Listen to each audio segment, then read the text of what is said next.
Esto es Unbroken, al aire.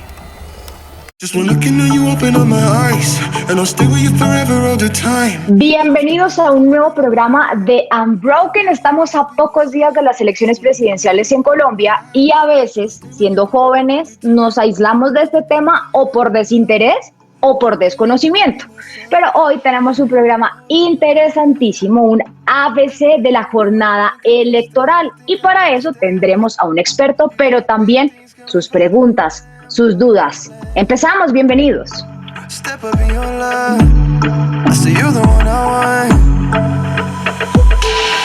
The love that you were giving is salvation. You will keep me moving if I'm patient. I just wanna get right to the racing. You love me so I could have be complacent. Not afraid of the battles I've been facing. Nothing that you do is ever wasted. And you got the fire like I'm blazing. Cause I was trying to copy when I faced. Su presencia radio. Y en este ABC de elecciones presidenciales vamos a explicarles todos los detalles, pero antes queremos saber qué opinan ustedes en la calle. Yo pienso que los jóvenes no votan principalmente porque ningún como respaldo político les ha dado esa aceptación de que pueden confiar en ellos. Entonces, digamos, por mi parte, yo ni siquiera pienso votar, sí, porque pues no, primero no conozco como la certeza de cada persona o de cuáles son sus propuestas. Y segundo, porque muchas veces las dicen, pero casi nunca las cumplen. Pues no, la mayoría no vota porque primero que todo no están enterados del tema, o sea, no están como muy involucrados en el tema de la política. Por otro lado, también al ser jóvenes, pues nos hemos dado cuenta que esto pues no cumplen la mayoría de las cosas que dicen. Y pues tercero, básicamente yo pienso que los jóvenes, al menos la mayoría, no le prestan como mucha importancia a la política.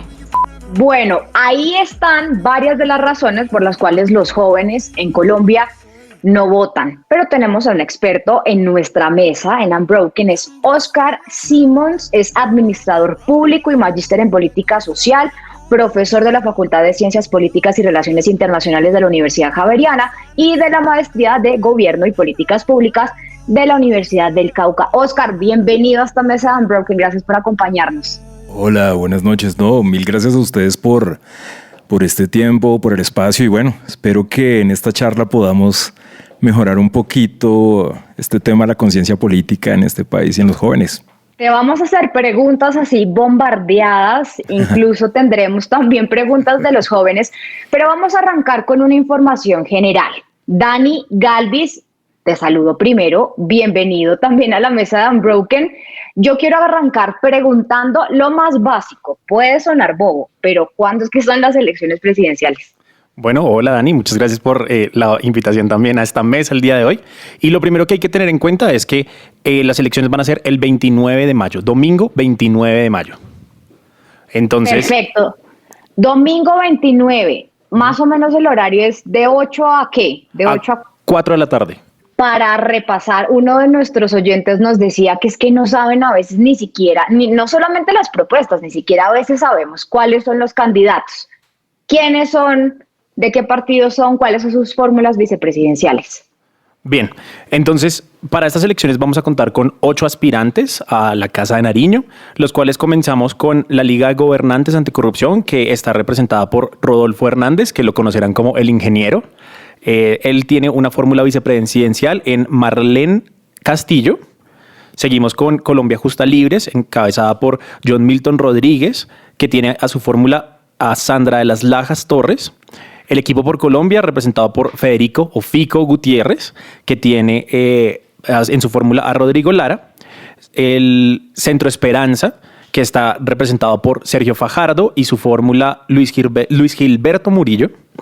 El Partido Salvación Nacional, encabezado por Enrique Gómez Martínez, con su fórmula vicepresidencial Carlos Cuartas Quiseno.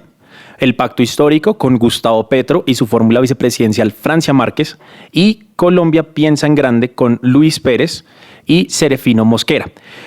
Una persona que entró al final de la carrera con el Partido Verde Oxígeno sería Ingrid Betancourt y su fórmula vicepresidencial sería José Luis Esparza. Bueno, ahí tenemos 8 candidatos, hay mucho de dónde elegir y arranco preguntándole a Oscar, a nuestro invitado. Primerito, ¿por qué es importante votar, Oscar?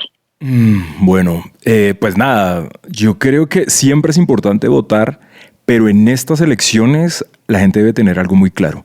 Estas son las elecciones más importantes de los últimos 60 años en Colombia. Es mucho lo que está en juego, es mucho lo que está por definirse. Hay cosas como, digamos, cómo seguimos avanzando como sociedad en lo económico, en lo político, en lo cultural, y eso está bastante en juego en este momento. Además de eso, hay algo clave y es que, pues nada, venimos de medio despertarnos de una pandemia que golpeó mucho al país en diversos aspectos. Las empresas todavía están intentando levantarse. Muchas cosas se han dado en las familias y dejar suelto, o elegir la apatía y el desinterés frente a algo tan complejo como lo que está pasando es bastante peligroso. Hay una cosa que yo siempre enseño en clases y es la siguiente, y es, si los jóvenes votan, bueno, y no solo los jóvenes, los abstencionistas en general, pero los abstencionistas y los jóvenes votan, se empieza a acabar el voto comprado. Porque cuando la gente no vota, el voto comprado es más importante, pesa más dentro de las elecciones. Entonces los candidatos, pues bueno, que lamentablemente no tengan una ética política pues adecuada, pues van a apelar al voto. En Colombia el voto puede fácilmente poner algo así como el 25% de una elección, 18, 25%, y eso es mucho. Entonces, si más gente vota, el peso de ese voto comprado cada vez va a ser menor. Y esto va a obligar a los políticos a buscar otras estrategias, a darse cuenta de que no pueden andar comprando votos a diestra y siniestra. Pero bueno, nada, es así como para no alargarme un poquito por ahora, solo eso. Claro, tremendo. Muchas gracias, Oscar. Bueno, me presento un poco, James Estrada. Bienvenido, Jamesito Estrada, no te había presentado. Gracias, Dani. Y tú tienes pregunta para Oscar. Claro que sí. No, primero un privilegiazo tener a Osquitar acá con nosotros.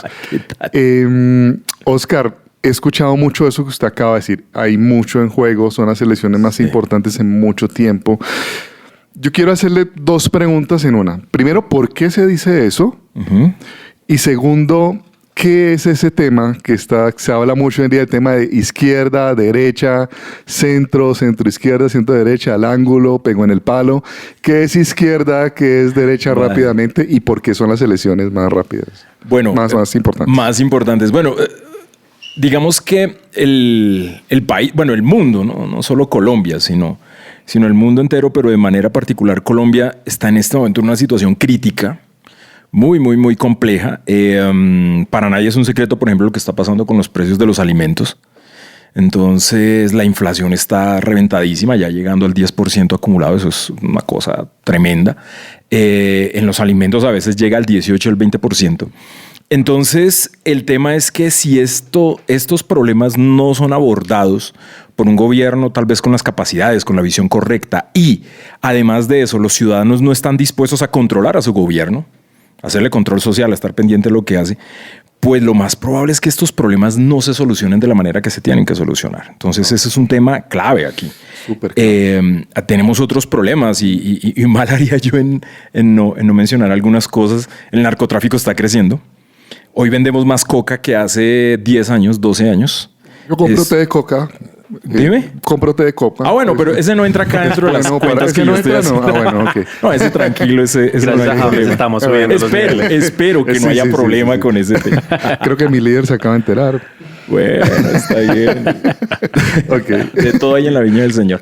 Entonces, pues nada, el país está en unos problemas bastante complicados que no los podemos dejar. Mejor dicho, no podemos ser apáticos ante ellos. Es la peor respuesta posible. La peor respuesta posible frente a un problema o los problemas que estamos enfrentando es la apatía. Okay. Entonces, además de que a medida que una sociedad, que una población, que un pueblo, por decirlo de una manera un poco más básica, se aleja de la política, los gobiernos cada vez hacen más lo que se les da la gana. Wow. Eso es así. Claro. Pasa aquí o en Finlandia, Islandia, donde tú quieras, en cualquier sistema político del mundo pasa. Claro. Entonces, una de las primeras, de las partes, o de los momentos más bien, de los momentos más importantes en una democracia es el momento electoral, porque el pueblo está diciendo, hey, nosotros estamos acá. Nosotros estamos acá y estamos pendientes. Y no vamos a dejar, y los jóvenes aún más, nosotros que en últimas, bueno, yo por espíritu obviamente estoy en lo joven. Sí, todavía. Por Sí, ahí, claro. por lo etario no tanto, pero digamos que si la gente no vota, pues las cosas van a andar cada vez más independiente de nosotros, los gobiernos van a tomar decisiones de manera más autónoma, sin tener en cuenta los problemas o los intereses del pueblo, y eso es supremamente peligroso, supremamente peligroso. Entonces, digamos que esa es una parte, ¿no? Y ahorita que mencionabas el tema de Izquierda, derecha. de las izquierdas, las derechas y todo esto, bueno, digamos que para no hacer una cosa aquí muy teórica ni nada, pues Claro.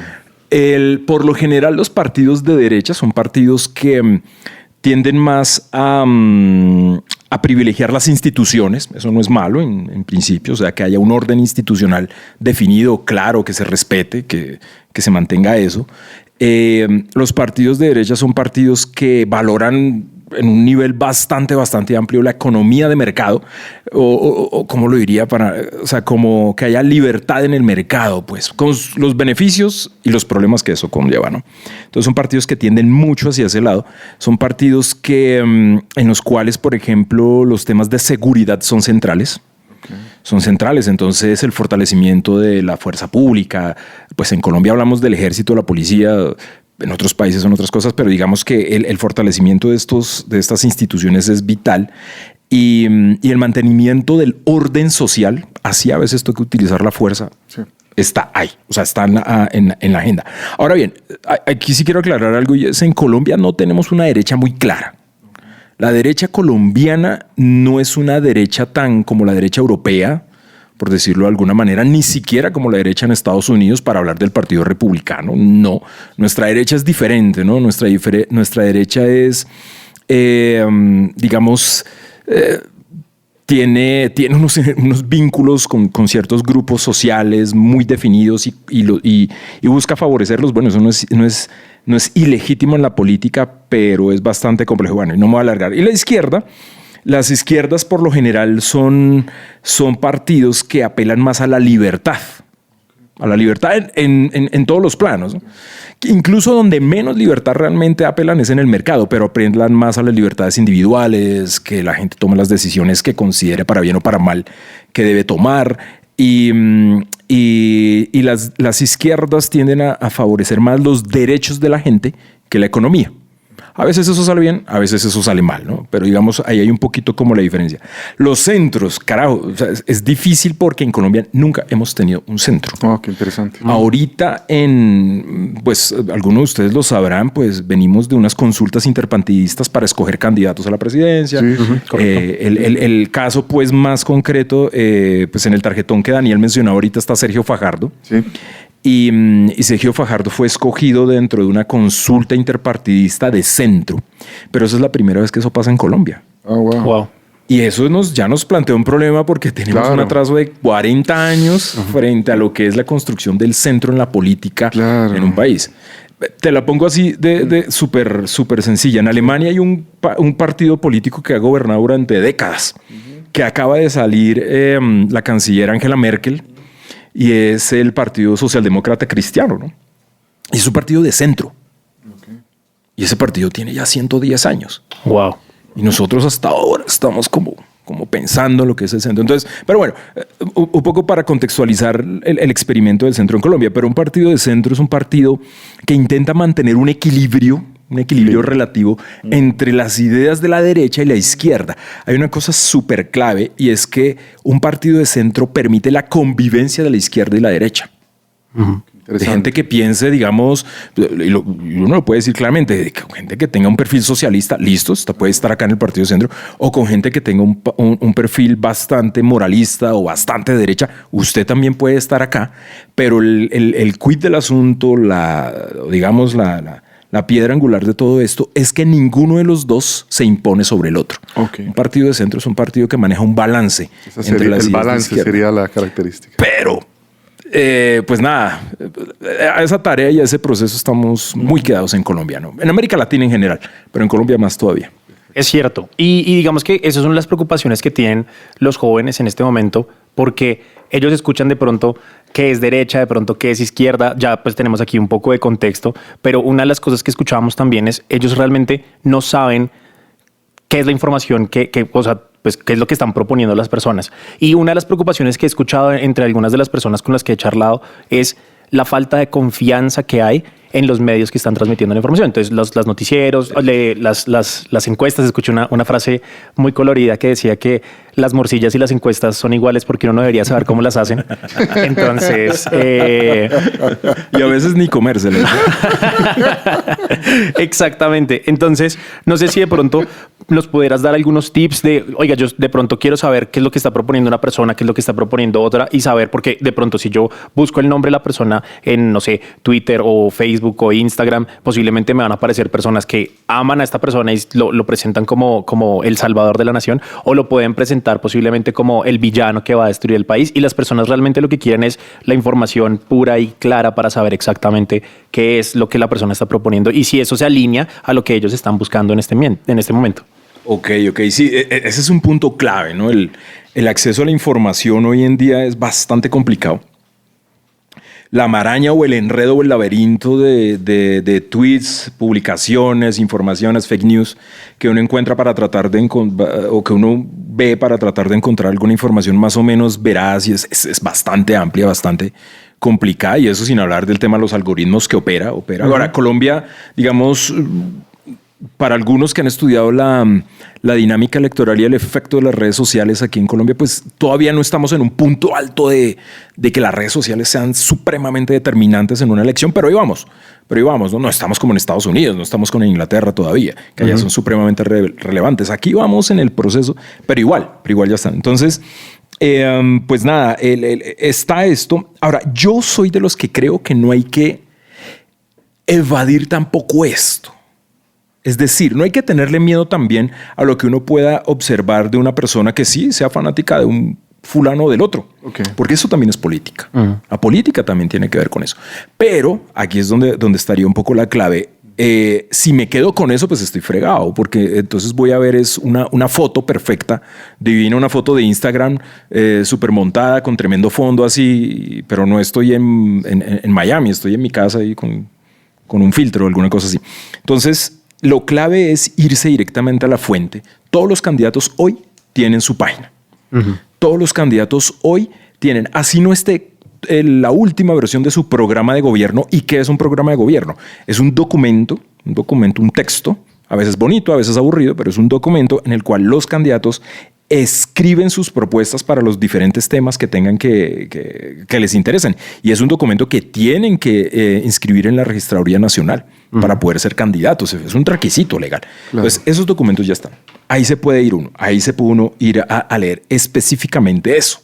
Entonces, antes de meternos a la maraña de redes sociales, que hay que meterse de alguna manera también, lo conveniente es buscar primero la información más veraz, y esta la encontramos en las páginas de las candidaturas, por lo general directamente en la página. Entonces uno puede, bueno, no me sé el nombre exacto, pero uno puede escribir como ficogutierrez.com y ahí como que encontrará algo que más o menos le sirva, ¿no? Entonces esa parte es clave. Ahora, si bien hay mucha información difusa, en Colombia hay medios serios y responsables. Muy responsables, que tratan de hacer estudios juiciosos, puede que no de todo, pero sí de algunos temas que sean los que más les interese. En Colombia, por ejemplo, si yo lo confieso, si yo voy a buscar algo económico, que me interesa algo muy económico, yo miro La República, el diario La República. Buenísimo. Puedo ver cosas muy específicas. Claro, es muy económico, ¿no? Porque es el tema de ellos. Es el tema de ellos. Pero ahí está. O por ejemplo, últimamente una fuente que estoy utilizando para análisis político son fuentes de gremios grandes del país. Entonces, en Colombia hay gremios que hablan de lo que está pasando con la salud. Y bueno, y qué análisis hacen de lo que dice fulano, lo que dice mengano. Entonces, esta es una opción también bastante válida. De todas maneras, esto debe ir a campaña. Hay que ver los debates. Sí, uno también tiene que ver el talante del candidato. Claro. Para bien o para mal, le guste o no le guste, pero hay que ver el talante del candidato frente a una cámara, que dice, que no dice, en qué se enreda, en qué no se enreda. Eso es importantísimo. Y bueno, nada, pues simplemente como buscar estas fuentes originales, oficiales de las candidaturas, porque ya están los programas de gobierno construidos. Obviamente esto se canaliza por videos y un montón de cosas directamente desde la campaña. También ver análisis de periódicos serios y ver debates. Entonces ahí uno está. Ahora, obviamente esto nada es perfecto y alguna cosa se va a ir. Alguna cosa se va a pasar, pero hay que hacer el ejercicio y no quedarse solo con el Twitter, ¿no? Claro, peligro. Oscar, a propósito de eso, además de consultar primero esos planes de gobierno, que es súper importante para que uno mismo se haga la idea de lo que hay, también hay medios juiciosos que hacen una especie de match. Sí. Y en esta era del internet hay muchos como de quizzes, por decirlo de alguna forma, donde uno va seleccionando como las ideas con las que uno está de acuerdo, como para que al final te digan, tú estás como por el lado de este candidato. El más reciente que llené yo incluso es el del diario El Espectador. La Silla Vacía también lo hace, hasta las universidades, la Universidad de los Andes también he visto por ahí que ha hecho cosas. ¿Qué tal? ¿Qué tal ese tipo de quizzes? Bueno, no, son útiles, porque mira una cosa, cuando tú estabas llenando el quiz, por lo menos te hiciste preguntas que de pronto normalmente no te haces. Oiga, yo estoy de acuerdo con esto o no estoy de acuerdo con esto. Un tema, no sé, cualquier cosa. Yo estoy de acuerdo con que haya subsidios o que no haya subsidios. Entonces, bueno, el quiz yo también lo hice y le permitió uno ver como unas opciones, qué tan de acuerdo, que si está de acuerdo, muy de acuerdo, más o menos de acuerdo, todas las cosas. Entonces, a mí me parece útil para uno preguntarse cositas. Además que no son tan corticos, ¿no? Necesita uno sus 5 o 10 minutos. Largos. Son larguitos. Para leer, para hacerlos. Pero eso mismo me llevó a mí a pensar, Oscar, que a veces el votante, los ciudadanos, no solamente votan por el candidato por qué tan agraciado es o qué tanto habla, sino que de verdad hay que pensar en la propuesta. Sí, obviamente eso debe ocupar un lugar muy importante. Ahora, claro, los que saben de esto, yo no soy experto en dinámica electoral, pero los expertos en dinámica electoral entienden que lo pasional importa muchísimo, ¿no? Entonces, más o menos así. Obviamente esto es un cálculo ahí a vuelo pájaro, pero cuando uno va a votar entre pasión o entre corazón y cerebro, es más o menos como 60-40, 70-30, siempre ganando el corazón. Claro. Obviamente hay individuos en particular que sí hacen una reflexión, un montón de cosas. Entonces, esto es importante. Estas herramientas yo creo que son útiles, pero el peor error es que de pronto uno diga, es que entonces el portal me dijo que yo voto, que soy con fulano, entonces voy y voto por él. Hay que manejarlo con cuidado, ¿no? Claro.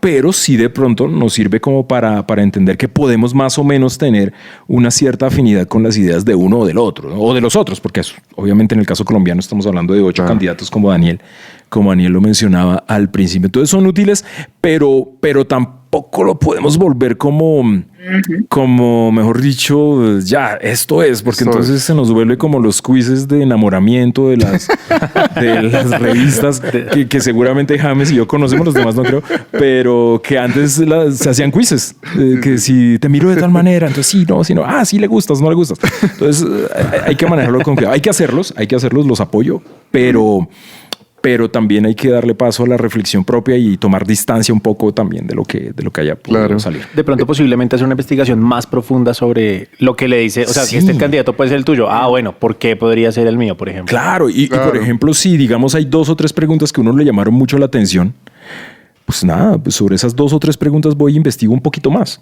Y ahí ya me hago una idea un poquito más. Claro. Oscar, yo le quiero hacer una pregunta, hermano, que yo creo que los que nos están escuchando la tienen, y es una pregunta del ciudadano de a pie, ese que la de moda, la que le deben de hacer muchos cuando da clase. Y es, profe, ¿se puede volver Colombia como Venezuela si gana cierto candidato? Hay peligro de eso. Sí, esa pregunta es muy común, efectivamente. Esa, y en clase la profe, ¿y qué tal va a estar el parcial? Esa es la otra pregunta del ciudadano a pie en el salón de clase. Más cuando vienen ya los finales. Hay que entender una cosa, y es que la política es imperfecta en todas sus dimensiones. Y la política, digamos que es algo que puede, pues sí, ser supremamente útil para solucionar problemas, para para enfrentar dificultades en una sociedad a nivel económico, el empleo, del trabajo, bueno, pero también es bastante peligrosa. O sea, la política es un cuchillo de doble filo. Y bueno, y es así, nada que hacer, es lo que hay. Entonces, digamos que uno de los peores errores que se puede cometer en política es descartar cualquier escenario. Descartarlo. Hace 3 meses más o menos, cuando estaba veíamos en noticias internacionales que no, que ahí está el ejército ruso al lado de Ucrania. Y a uno le podrían preguntar, bueno, pero ¿va a haber guerra o no? Y uno diría, no, pues es difícil, y hubo, y hay, y no sabemos hasta cuándo va a parar. Entonces, digamos que esto lo digo, y solo que ampliaría un poquito tu pregunta, James, y es no solo para uno de los candidatos, sino para todos los candidatos. Ok, perfecto. O sea, cualquiera de los candidatos que está hoy, sea el que sea que quede, puede llevarnos por un camino bastante complicado. Puede llevarnos, por ejemplo, como lo mencionabas tú, hacia condiciones similares a las de Venezuela. Sí, es difícil. Colombia no es la Venezuela de hace 12, 14 años. No es nuestra estructura política, nuestra estructura social es muy distinta a la venezolana. Entonces, digamos, incluso si fuéramos para allá, el proceso no sería el mismo. Pero yo jamás me atrevería a descartar el escenario. Pero tampoco me atrevería a descartar, por ejemplo, escenarios como un recrudecimiento del conflicto armado, como un avance mayor de la violencia en los territorios, en lo rural, si gana otro. O, por ejemplo, digamos, un altísimo nivel de improvisación en las decisiones públicas si gana otro, ¿no? Entonces, digamos que no se debe descartar nunca. La política no es ajedrez, es Go. ¿Han jugado Go? Sí. Exacto, la política no es de aquí para allá y de allá para acá nomás, no, la política tiene que ver con muchas cosas. Ahora bien, yo lo que sí creo un poco ahí es que, y pues es una pregunta del común pero bastante compleja en realidad, es que entre más estemos los ciudadanos pendientes de lo que está pasando, hombre, ahí se pueden evitar ciertas cosas. El fenómeno venezolano, bueno, tiene muchas, digamos, variables que lo definen, pero una de esas es que la sociedad venezolana descuidó la política. Wow. La descuidó. La política fue andando allá a su ritmo, por su camino, por su ruta y ella nos llevó. Y bueno, hablando de un gobierno de una extrema izquierda, pero también hay países donde gobiernos de extrema derecha también han llevado a los países por unos caminos desastrosos. Entonces, de acuerdo. Nada, un poco ahí la cosa.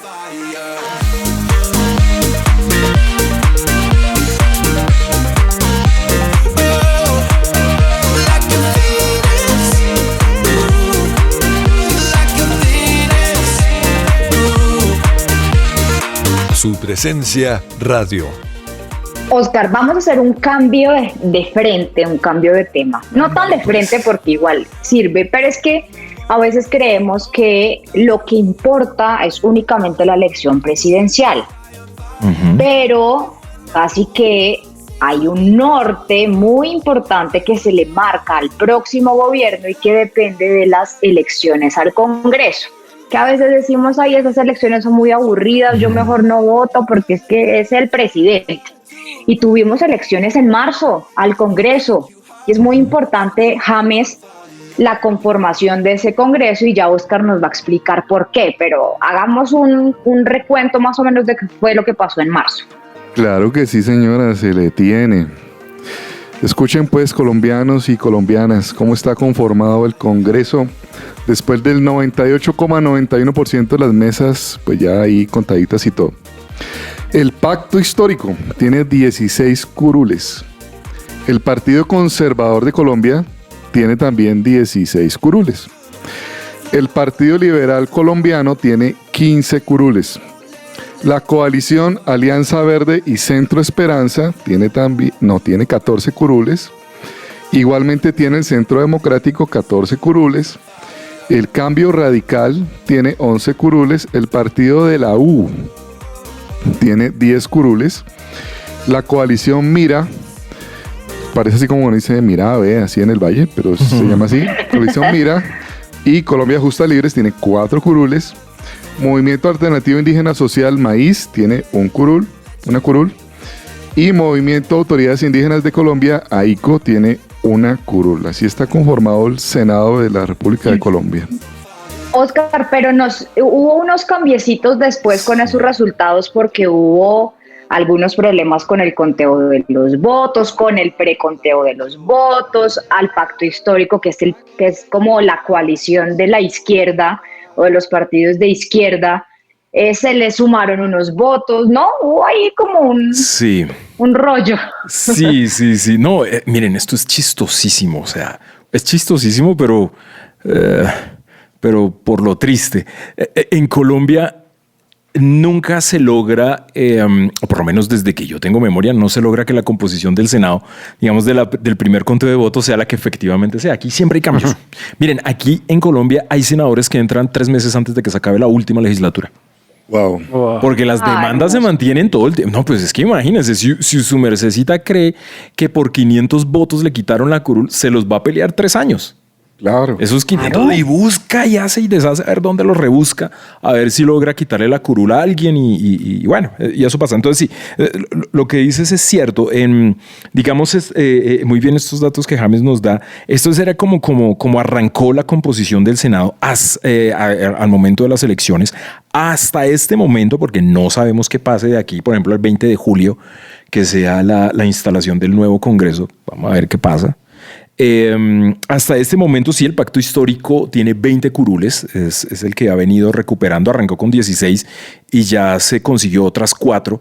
¿Cómo las consiguió? Lo aclaro. Digamos que cuando se hace el primer conteo, eso que nosotros vemos en los noticieros, que van diciendo, no, que fulano tiene 10 billones, 20 millones, no sé cuántos, ese es un preconteo. Ese es un preconteo, no es el conteo oficial, definitivo por parte de la registraduría. Entonces, eso puede cambiar un poco. Entonces, en el caso del pacto histórico, si no estoy mal, ellos alcanzaron, cuando se habla de elecciones, se dice alcanzaron a rescatar más o menos 1 millón de votos, 1 millón y pico de votos por ahí cerca, no tengo la cifra exacta. Entonces, ¿qué pasó? Que después de las elecciones, cuando recogen todos los tarjetones, bueno, en el caso de Bogotá, pues se los llevan a Corferias, los meten allá en unos pabellones y empieza otra vez una revisión. Entonces ahí están los testigos electorales confirmando que lo que se dijo inicialmente corresponda con lo que apareció en las urnas. Entonces, con ese proceso, el pacto histórico ya sumó 4 curules más en el Senado. Y eso ya los puso como partido, bueno, como partido no, sino como alianza, los volvió la alianza más fuerte dentro del Senado. La alianza más fuerte, pero igual tienen a la coalición o a los partidos más de derecha, digamos, sí. haciéndole contrapeso. Como partido son los que más senadores tienen, ¿no? Okay. Como partido. Sí. Y lo cual sí es una novedad, porque el Centro Democrático fue el partido con más senadores durante mucho tiempo en este país.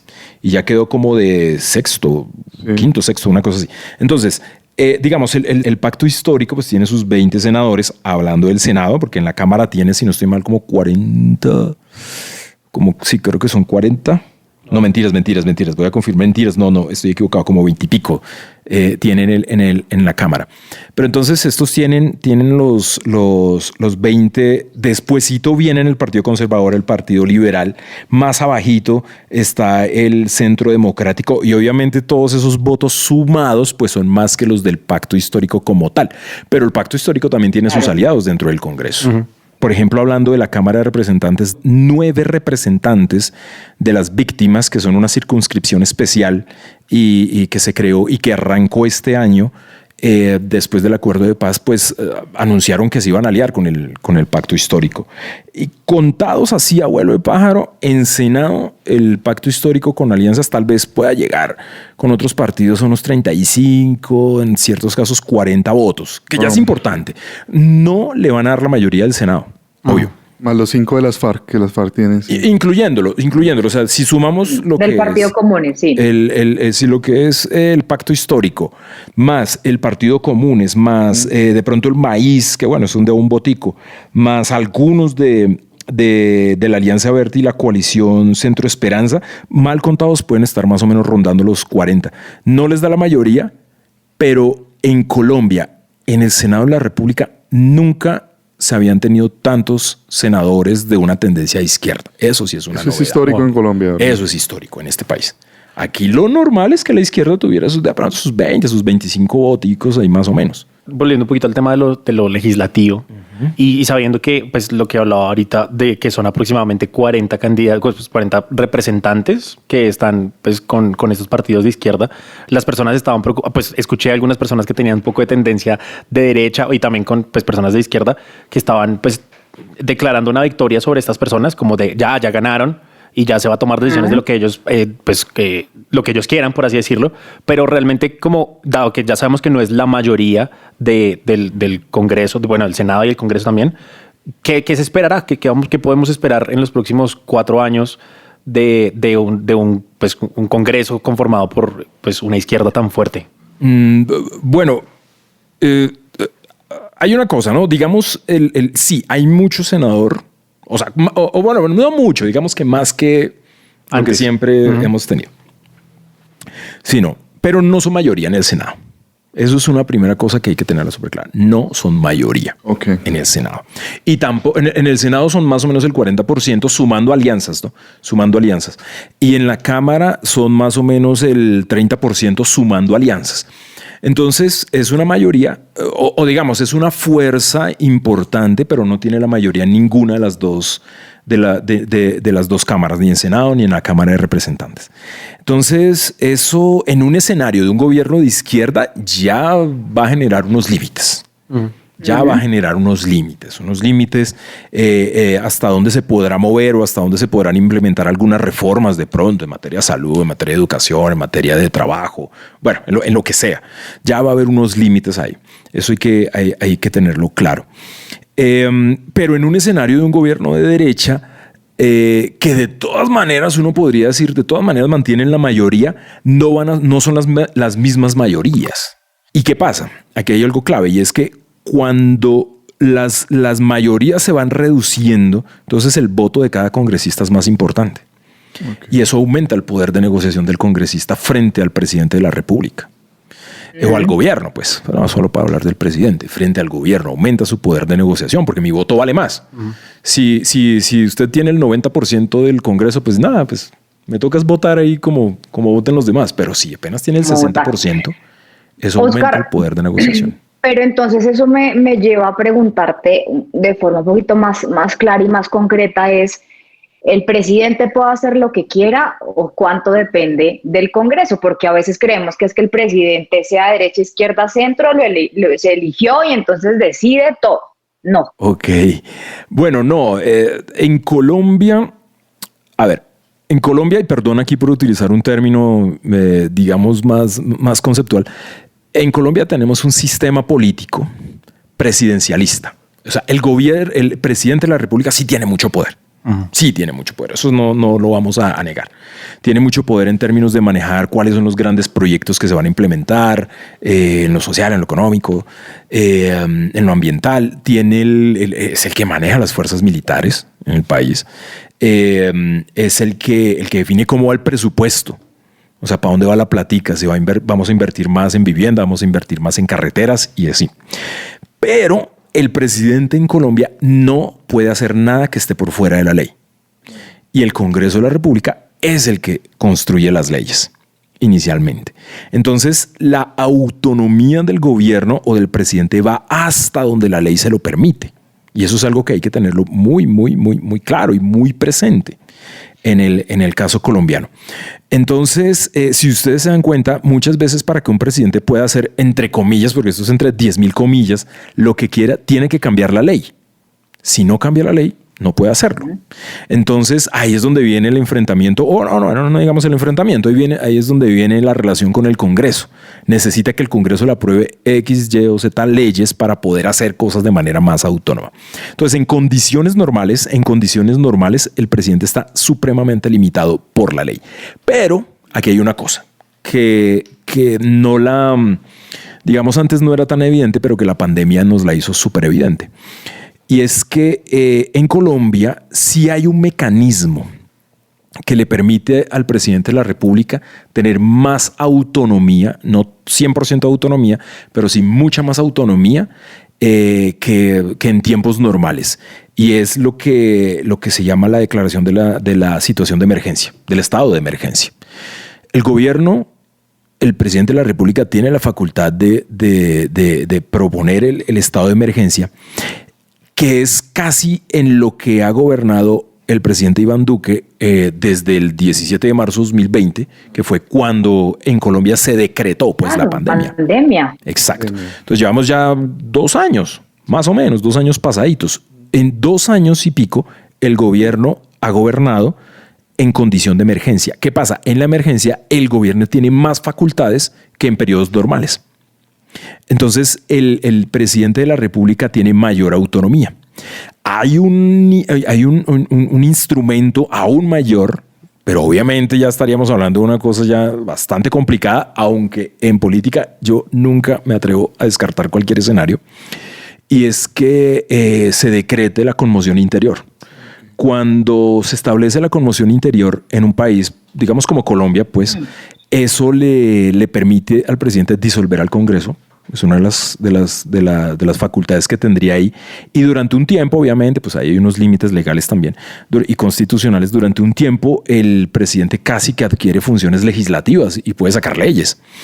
Entonces, pero obviamente te estoy hablando de un escenario bastante extremo. En el caso colombiano, pues recordarán algunos. James y yo, creo que solamente. Recordaremos que en 1991, cuando se hizo la Constitución, se decreta el estado de conmoción interior, se disuelve el Congreso para crear la Asamblea Nacional Constituyente y bueno, hacer la Constitución y todo lo demás. Pero ese es un escenario extremo, súper extremo, al que obviamente nadie quiere llegar. Y ahí sí, ya estamos hablando de otro tipo de atribuciones y de autonomías bastante fuertes por parte del gobierno.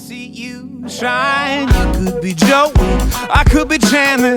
You tell the jokes and I will straight man you. Maybe that was not always a plan, but so what? If you wanna love me forever. If you wanna run, let's run together. Su presencia radio. Ahí está la importancia del Congreso. Eso no es que, que vaya mi mamá y vote por los congresistas, los señores congresistas, y yo no, porque, bueno, les hemos explicado bien esa importancia.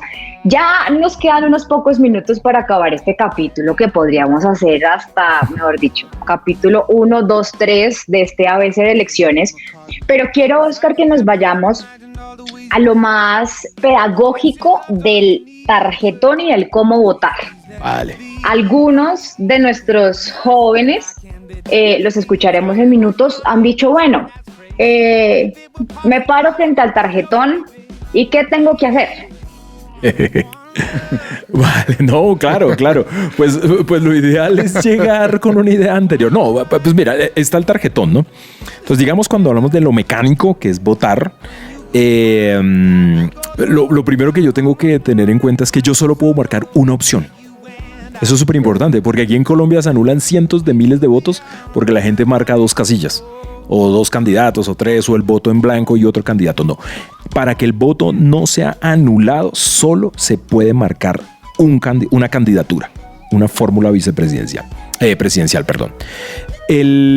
Algo súper clave, digamos que para los que han sido jurados de votación saben que es súper importante, sea lo que sea que yo marque, porque yo puedo poner una X, puedo poner un circulito, puedo dibujar un balón de fútbol, puedo poner mi nombre, puedo poner el nombre, puedo escribir este es el que me gusta. Todo eso es válido, para votar, pero siempre y cuando eso esté dentro de la casilla del candidato que yo quiero.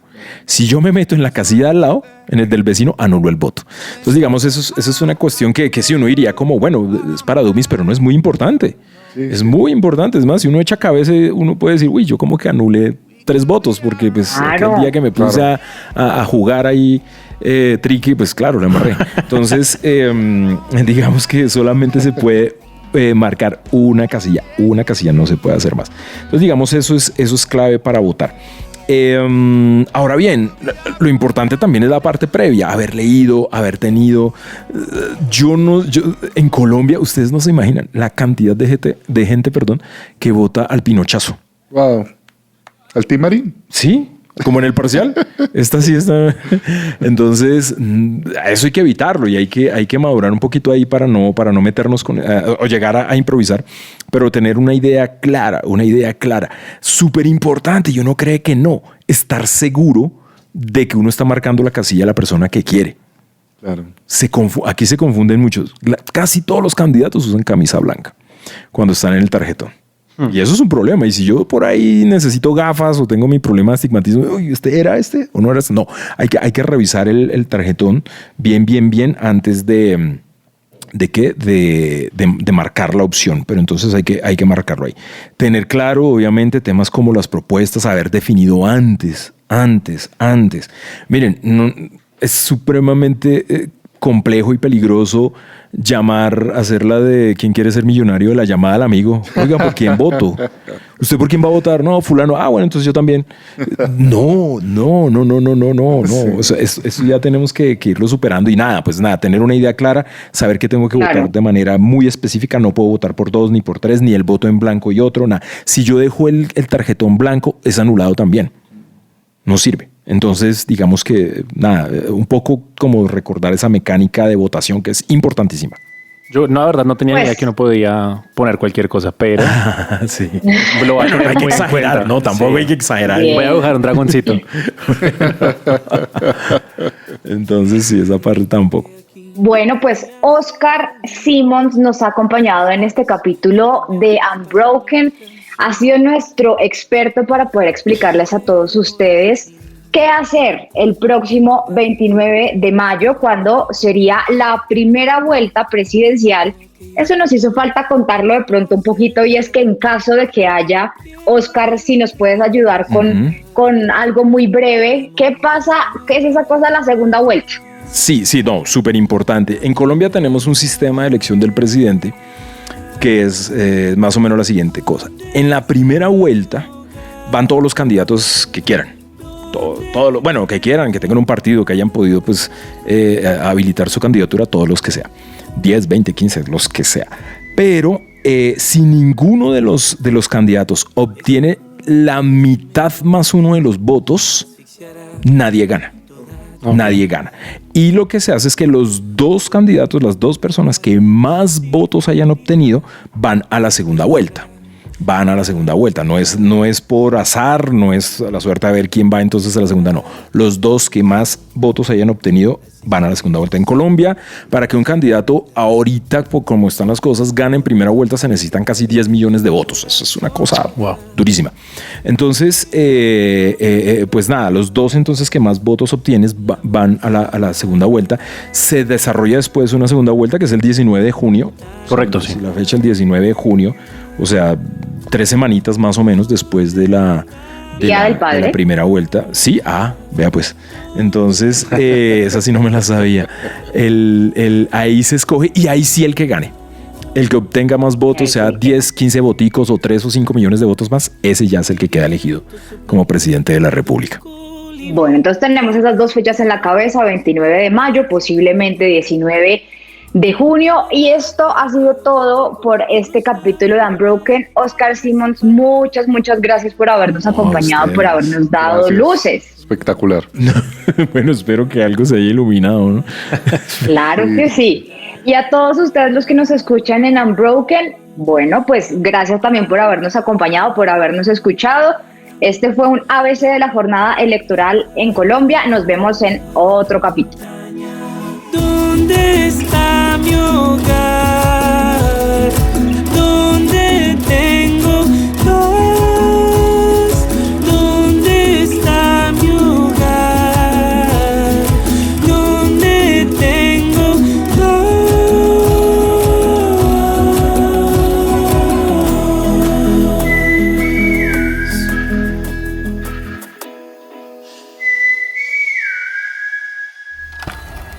Somos Unbroken.